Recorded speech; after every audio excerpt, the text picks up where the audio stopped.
RBSC education academy में आप सभी का स्वागत है। आज हम पाठ 7 हिंदी साहित्य का प्रथम पुस्तक का मैथिली शरण गुप्त इसका अध्ययन करेंगे। लेखक परिचय के अंतर्गत देखिए, राष्ट्र कवि की उपाधि से सम्मानित भारतीय संस्कृति के महान उद्गाता श्री मैथिली शरण गुप्त का जन्म उत्तर प्रदेश के चिरगांव जिला झांसी में सन 1886 में हुआ। गुप्त जी द्विवेदी युग के सर्वाधिक लोकप्रिय प्रतिनिधि कवि हैं। इनके पिता सेठ रामचरण कविता प्रेमी थे और कनकलता उपनाम से कविताएं लिखते थे। इनकी प्रारंभिक कविताएं वैश्वोपकारक में छपी, किंतु बाद में आचार्य महावीर प्रसाद द्विवेदी के संपर्क में आने पर सरस्वती में लिखना प्रारंभ किया और उन्हीं की प्रेरणा से खड़ी बोली को कविता की सरसता के अनुरूप ढालने का कार्य किया। गुप्त जी की रचनाओं में राष्ट्रीयता, स्वदेश प्रेम, युगीन चेतना और भारतीय संस्कृति की छाप पूरी तरह दिखाई देती है। भारत भारती नामक रचना से इन्हें अत्यधिक लोकप्रियता प्राप्त हुई। देश एवं मातृभूमि के प्रति गर्व तथा गौरव, राष्ट्रीय जागरण से ओतप्रोत भारत भारती की कविताओं ने इन्हें राष्ट्र कवि के रूप में प्रतिष्ठित किया। भारत सरकार ने इन्हें राज्यसभा का सदस्य भी मनोनीत किया। गुप्त जी की रचनाओं में मानव जीवन और समाज के विविध अंगों की समस्याओं का चित्रण हुआ है।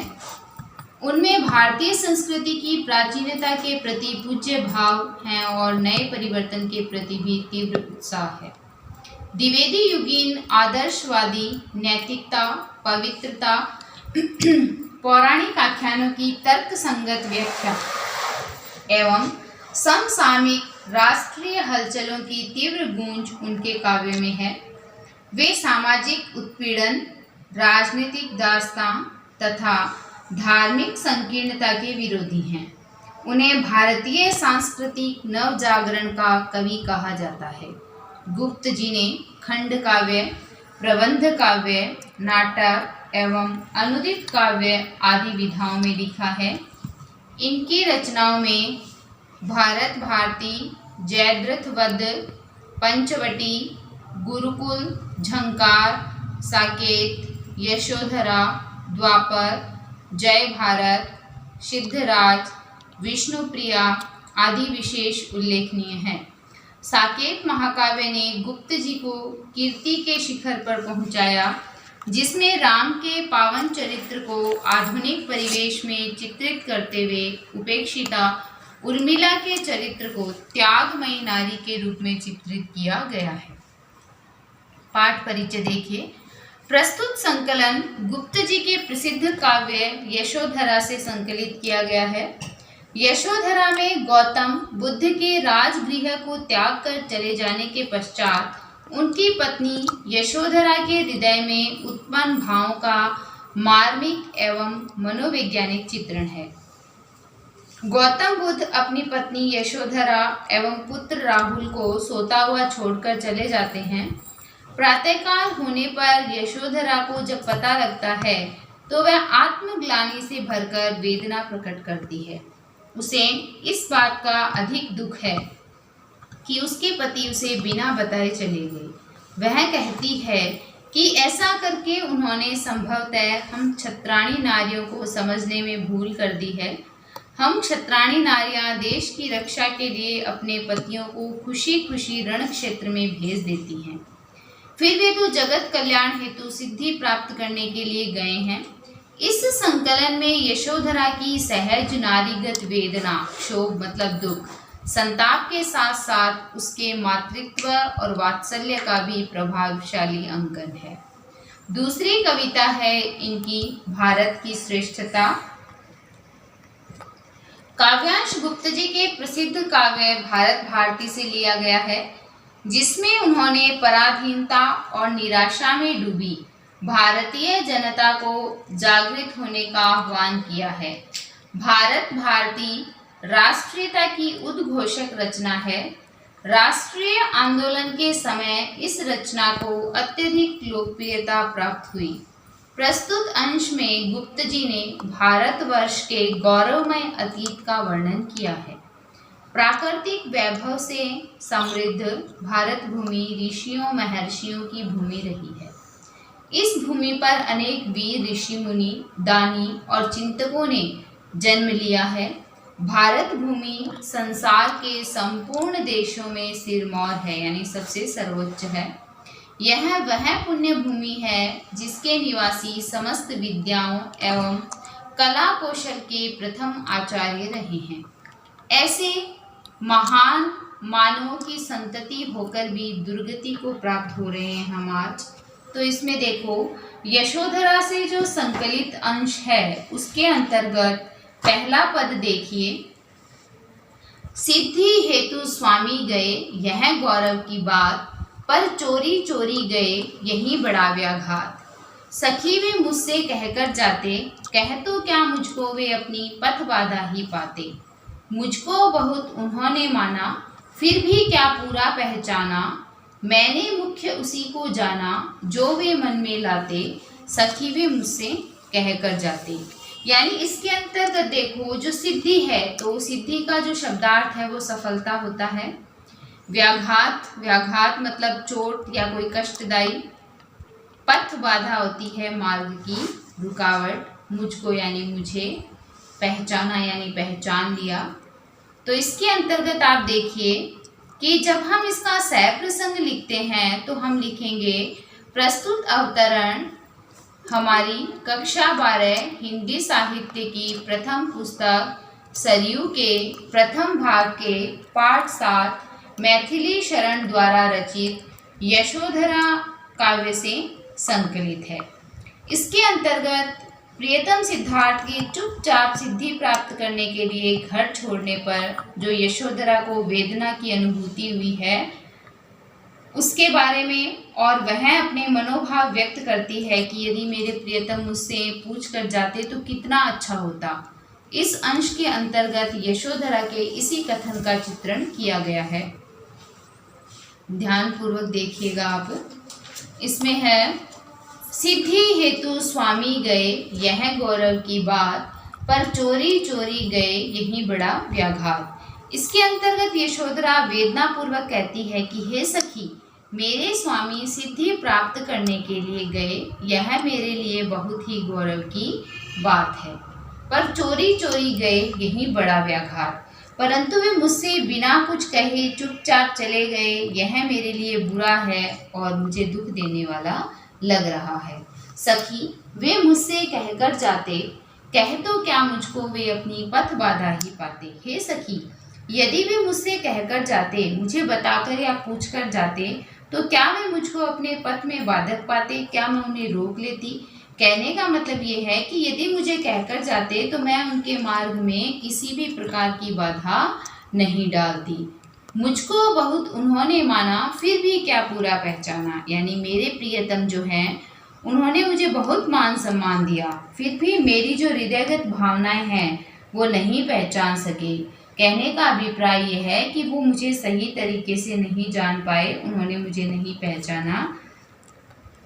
मैंने मुख्य उसी को जाना जो वे मन में लाते।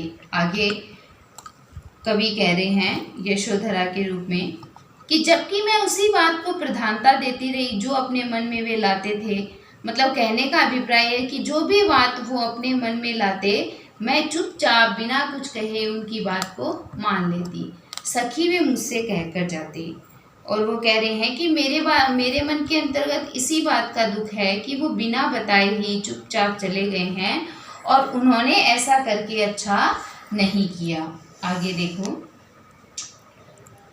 स्वयं सुसज्जित करके क्षण में प्रियतम को प्राणों के पण में, हम ही भेज देती हैं रण में छात्र धर्म के नाते। सखी वे मुझसे कहकर जाते, हुआ न वह भी भाग्य अभागा, किस पर विफल गर्व अब जागा। जिसने अपनाया था त्याग्या, रहे स्मरण आते। सखी वे मुझसे कहकर जाते। यानी सुसज्जित है तो आपको पता ही है, सुसज्जित का मतलब होता है अच्छी तरह तैयार करके। प्राणों के पण में यानी बुद्धि के अंतर्गत हम ये इसमें इसका अंदाजा लगा सकते हैं। प्राणों यानी प्राण के पण में यानी युद्ध भूमि के अंतर्गत। रण, रण यानी युद्ध, क्षात्र क्षत्रिय धर्म का जो कर्तव्य होता है वह। तो इसमें है कि यशोधरा व्यथित होती है और अपनी नारी के जो आदर्श है उनकी भावनाओं का चित्रण करती है और ये कहती है, स्वयं सुसज्जित करके क्षण में प्रियतम को प्राणों के पण में हम ही भेज देती है रण में क्षात्र धर्म के नाते। यानी यशोधरा कहती है कि हे सखी, हम भारतीय नारियां अवसर आने पर अपने अपने प्रियतम को स्वयं अपने हाथों से क्षण भर में सुसज्जित करके प्राणों की बाजी लगाकर सहर्ष क्या करती हैं, युद्ध भूमि में भेज देती हैं क्षात्र धर्म के नाते। और हम किसका निर्वाह करती हैं, क्षत्राणी होने का जो धर्म है उसका निर्वाह करती है। आगे देखो, सखी वे मुझसे कहकर जाते, हुआ न वह भी भाग्य अभागा, किस पर विफल गर्व अब जागा, जिसने अपनाया था त्यागा, रहे स्मरण आते। सखी वे मुझसे कहकर जाते, यानी यशोधरा कहती है कि मेरा ये भाग्य भी न रहा कि प्रियतम मुझे इतना सम्मान देकर जाते, और जब वो चले गए तो मैं किस पर गर्व करूं, क्योंकि मैं उनकी सहधर्मिणी थी और फिर भी उन्होंने मुझे कुछ नहीं बताया। कहने का अभिप्राय ये है कि उन्होंने मुझे अपनाया था लेकिन चुपचाप बिना मुझे बताए मुझे त्याग कर चले गए। अब तो केवल उनकी जो स्मृतियां हैं, उनकी जो यादें हैं वो बार बार आती है और मुझे ज़्यादा दुख पहुंचाती है, तड़पाती है। तो हे सखी, कितना अच्छा होता यदि प्रियतम मुझसे कहकर सिद्धि प्राप्त करने के लिए जाते। आगे देखो, नयन उन्हें है निष्ठुर कहते, पर इनसे जो आंसू बहते, सदैव हृदय वे कैसे सहते, गए तरस ही खाते। सखी वे मुझसे कहकर जाते, जाए सिद्धि पावे वे सुख से, दुखी न हो इस जन के दुख से, उपालंब दूं मैं किस मुख से, आज अधिक वे भाते। सखी वे मुझसे कहकर जाते, गए लौट भी वे आवेंगे, कुछ अपूर्व अनुपम लावेंगे, रोते प्राण उन्हें पावेंगे, पर क्या गाते गाते। सखी वे मुझसे कहकर जाते।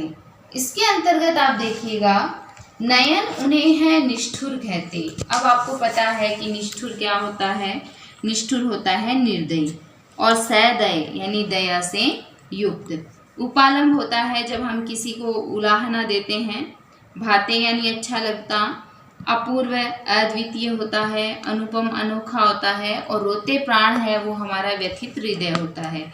तो इसके अंतर्गत देखो, यशोधरा कहती है, नयन उन्हें है निष्ठुर कहते कि हे सखी, मेरे नेत्र भले ही उन्हें निर्दयी कहे, पर इनसे जो आंसू बहते, लेकिन इनसे जो आंसू बह रहे हैं, सदैव हृदय वे कैसे सहते। तो दयायुक्त हृदय वाले जो मेरे प्रियतम हैं वो इन आंसुओं को कैसे सह पाते, गए तरस ही खाते। इसलिए उन्होंने मुझ पर दया करके और तरस करके ही अकेला छोड़कर वो मुझे गए हैं, बिना बताए हुए गए हैं।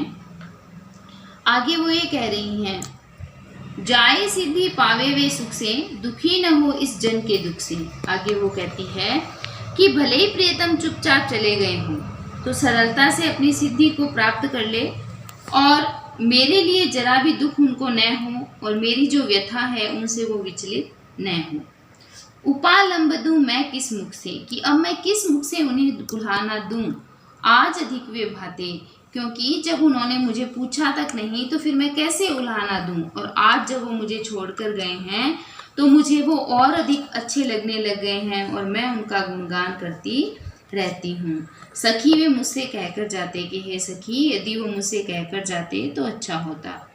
गए लौट भी वे आवेंगे, कुछ अपूर्व अनुपम लावेंगे, रोते प्राण उन्हें पावेंगे। यानी वे कह रही है कि जो सिद्धि प्राप्त करने गए हैं घर से चुपचाप, वे लौट कर भी आएंगे और उन कुछ अनोखा लेकर आएंगे और अनुपम संदेश हमारे लिए लेकर आएंगे, परंतु अब तो मेरे प्राण जो है उन्हें रोते रोते ही प्राप्त करेंगे। अर्थात कहने का अभिप्राय ये है कि वो यदि मुझसे पूछ कर जाते तो अच्छा होता। रोते प्राण उन्हें पावेंगे, यानी अब जब मेरे प्राण उनको पाएंगे तो रोते रोते ही पाएंगे, पर क्या गाते गाते सखी वे मुझसे कहकर जाते। यानी मैं उमंग और उत्साह के साथ उनका जो स्वागत है वो नहीं कर पाऊंगी, क्योंकि मेरे मन में एक ना एक दुख है कहीं ना कहीं कि वो मुझे बिना बताए घर छोड़कर चले गए। आगे देखो, भूलोक का गौरव, ये जो भारत की श्रेष्ठता है इसके अंतर्गत देखिएगा दूसरी कविता में, भूलोक का गौरव प्रकृति का पुण्य लीला स्थल कहाँ, फैला मनोहर गिरी हिमालय और गंगा जल कहाँ। संपूर्ण देशों से अधिक किस देश का उत्कर्ष है, उसका की जो ऋषि भूमि है वह कौन, भारतवर्ष है। यानी इसमें देखो, भूलोक का गौरव प्रकृति का पुण्य लीला स्थल कहाँ, फैला मनोहर गिरी हिमालय और गंगा जल जहाँ। यानी इसी में प्रश्न किए गए हैं और इसी में इसका उत्तर है। तो देखिए, इसके अंतर्गत भारत भारती के अंतर्गत से ये जो कविता है वो ली गई है, भारत की श्रेष्ठता, और इसमें जो भारत की भौगोलिक स्थिति है उसका भावपूर्ण वर्णन किया गया है। तो इसमें पहली लाइन है, भूलोक का गौरव प्रकृति का पुण्य लीला स्थल कहाँ। मैथिली शरण गुप्त कहते हैं कि समस्त धरती लोक का गौरव तथा प्रकृति का पवित्र लीला क्षेत्र कहाँ है, अर्थात वह देश कौन सा है। फैला मनोहर गिरी हिमालय और गंगा जल जहाँ, यानी जिसमें सुंदर हिमालय पर्वत फैला हुआ है और गंगा का जो पवित्र जल है वह बह रहा है, वह कौन सा देश है। संपूर्ण देशों से अधिक किस देश का उत्कर्ष है, कि संसार के सभी देशों से किस देश का जो सांस्कृतिक उत्थान है वो सबसे ज़्यादा है, उसका की जो ऋषि भूमि है वह कौन, भारतवर्ष है। आगे कहते हैं कि इन सब प्रश्नों का उत्तर देते हुए कवि कहता है कि ऐसा देश वही है जहाँ पर ऋषि मुनि निवास करते हैं, और वह देश कौन सा है, वह देश भारतवर्ष है। यानी भावाभिव्यक्ति प्रश्नोत्तर शैली के अंतर्गत हुई है। हाँ, वृद्ध भारतवर्ष ही संसार का सिरमौर है, ऐसा पुरातन देश कोई विश्व में क्या और है। भगवान की भवभूतियों का यह प्रथम भंडार है, विधि ने किया नृसृष्टि का पहले यही विस्तार है। आगे इसमें देखो, फिर भारत भारती से इसमें लिया गया भारत की श्रेष्ठता कवितांश है, और भारत को मानव सभ्यता का आदिम देश इसमें बताया गया है। हाँ, वृद्ध भारतवर्ष ही संसार का सिरमौर है। कवि गुप्त जी कहते हैं कि यह हमारा अतीव प्राचीन देश भारत ही संसार का शिरोमणि या सर्वश्रेष्ठ देश है। ऐसा पुरातन देश कोई विश्व में क्या और है। यानी यह इतना प्राचीन देश है कि संसार का कोई भी देश, अन्य देश नहीं है।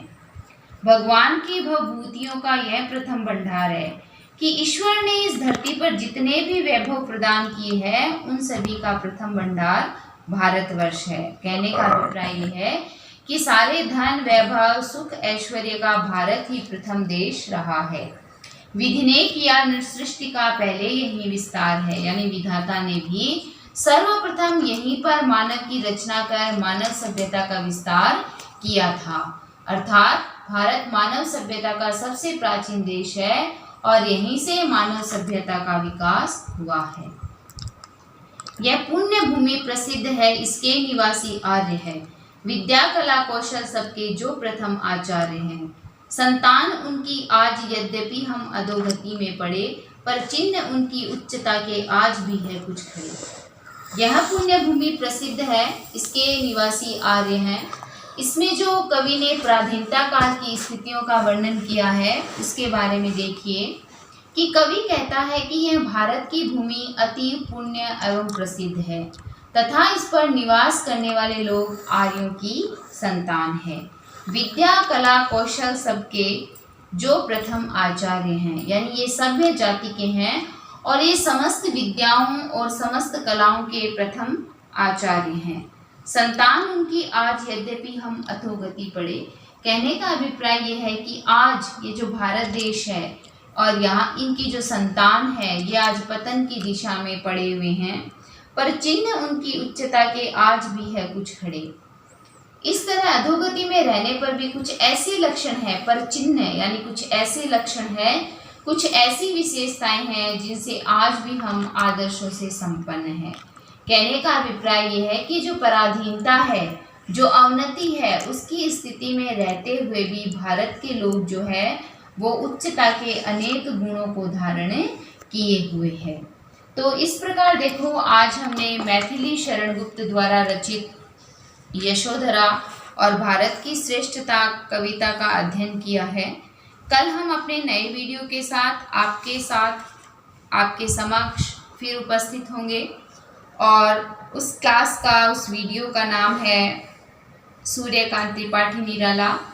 आप मेरे चैनल को लाइक करें, शेयर करें, सब्सक्राइब करें, बेल आइकन दबाना ना भूलें। धन्यवाद। Number 1.